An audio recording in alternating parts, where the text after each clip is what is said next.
Hi, everybody. Okay, so this is about creating the life that you want, having the life of your dreams, and I am excited to be here tonight. It is very, very late on a Thursday night, almost 10 o'clock. Oh man, okay. So I'm going to talk to you guys. Let's see if I can stay in the frame here. So I want to talk to you about things that you want to get rid of saying or stop saying. So stop saying these things. But first of all, I want to talk about you not assuming things. You, by you I mean us. So we're not fortune tellers and we can't read minds, but yet we often act like we do. We can. And we make all kinds of presumptions and decide what people are thinking, believing, saying, because it's based on what we think, believe, or say. So first thing I want us to do is stop trying to read minds, stop assuming things. It's really an assumption. Assumptions always get us in trouble. You end up playing God because you think you know, and what you believe is just a projection. What you're believing about somebody else is just a projection of what you believe. So I'm going to give you an example. So let's say a wife finds out she's pregnant and she sends up, sorry guys, I'm up under my desk and I'm too close to this light and I look all shiny. So a wife is pregnant and she sends a big old balloon bouquet to her husband announcing that she's pregnant. And her husband calls her up and he's really angry and he says, "Why did you do that?" And she thinks, all of a sudden she's hurt and she thinks he doesn't want this baby, he's mad that I'm pregnant. She makes all this story up in her head because all her life she's felt like she couldn't do anything right, she wasn't good enough. And so she ran his reaction through her filter, and that's what she decided that it meant. Where in truth was, when he was a boy, anytime attention was drawn to him, he'd get made fun of, and it embarrassed him, so he didn't want any attention drawn to himself, so he always tried to be low-key, and bringing all those balloons in his office brought attention to him. Had nothing to do with whether or not he wanted the baby, or whether or not he loved his wife, or she could do things right. This is exactly what we do all the time in our lives. And there's so many circumstances where we just make things mean something based on what we feel about it. So the best thing to do to start with for that is just when you feel something, talk to the person and say, when this happens, I make it mean. Because the truth is, we make it mean. It's not true. It's only our reality. And we make it mean something based on our beliefs, background, experiences, and all that kind of stuff. So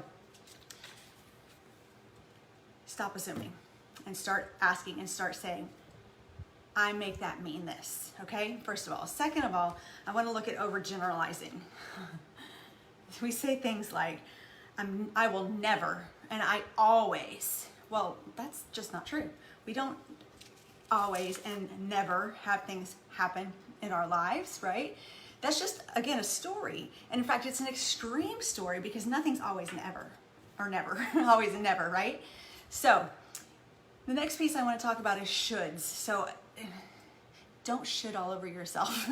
Don't should all over your other people. So we say things like, I should have known, I should have done, I should have tried, I should have. There's no shoulding. It's just, let me look at my notes here. So there is never any should shame us, and we don't want to shame ourselves, and we don't want to shame other people. We also do this to our kids and our husbands and our brothers and sisters and everybody. You should have. No, there isn't any shoulds. Everything's exactly as it should be, and it's perfect in every way. And whatever comes out from what we're, oh man, I'm having a rough night. This is a rough night. I am exhausted and I'm having trouble focusing. I have done multiple videos in a row now, so I'm sorry. This is just how it goes. But I don't have to shit on myself, and I don't have to give myself a hard time, and I don't have to make it mean something about me where I'm gonna think all of you guys think that there's something wrong with me. I'm human, and this is just how it happens, and I can make up all kinds of stories about this, or I cannot make up all kinds of stories about this. So everything's a choice. There's no shoulds, there's no have-tos. Everything's just a choice. And if we take everything on as it is a choice, and we get to choose something different in any moment, things are going to be a lot different for us. Our perspective is going to change. But the other thing it does is it empowers us again. We get to take our life back and our choices back. And even if you chose to eat that chocolate cake, you don't have to should on yourself. You don't say, I shouldn't have done that. You just say, I ate the chocolate cake. It was a choice I made. I'm empowered by my choice, and now I can choose something different. It takes all the shame out of it, because when you're in shame, you're just going to keep running around in shame over and over and over again. So, hi, Alyssa. Thanks, everybody who's been jumping on. Okay, so that's shoulding, that's nevering, and always, and making assumptions. Let's go through a couple of others here. What about have to? I have to do well. I have to nail it. I have to start. I have to stop. Again, everything's a choice. What about personalization, excessive amounts of responsibility? In other words, things like, oh, my kid didn't do well on that math test. I should have studied with him more. Really? You should have? Is that your responsibility? If you also take on that everything happens the way that it should, and it's part of a journey that we all have, our own personal journeys, every one of our journeys is unique and special to us, and it's there for us. It's there for us to pick and choose from, to learn from, to take on what we want and we don't want in our life from, okay? And we don't rob our kids of that either by making it our responsibility by over-personalizing. What about being black and white? Extremes. I'm so awkward. I'm such an idiot.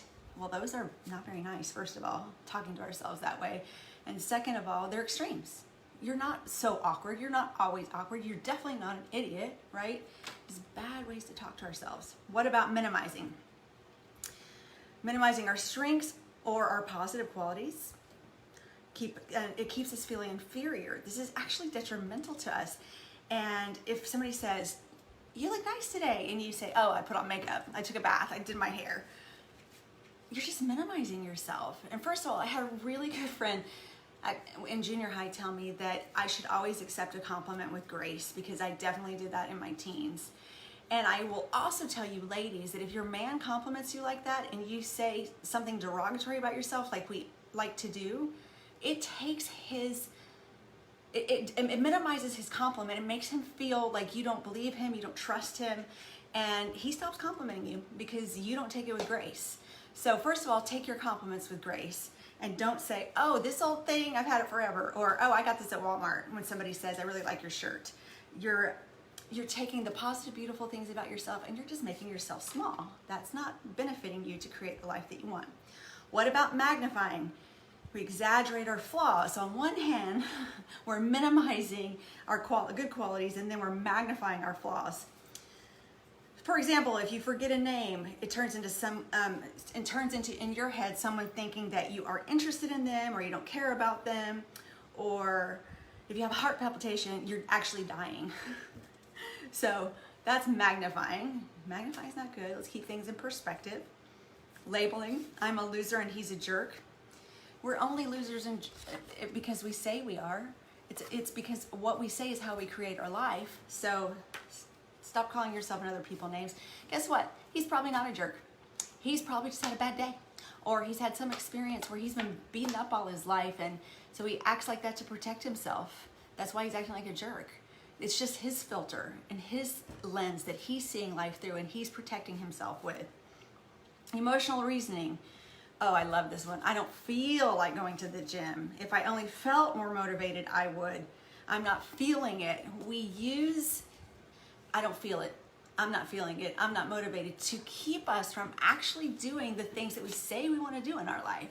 And I'm going to tell you right now, if you make a promise to yourself and you don't follow through with it, which we all do from time to time, if you don't follow through with it, you don't even trust yourself, because you're not living up to your own promises that you make yourself. And how you build self-esteem is doing what you say you're going to do, and following through, and finishing things, and overcoming and accomplishing, and doing it anyway.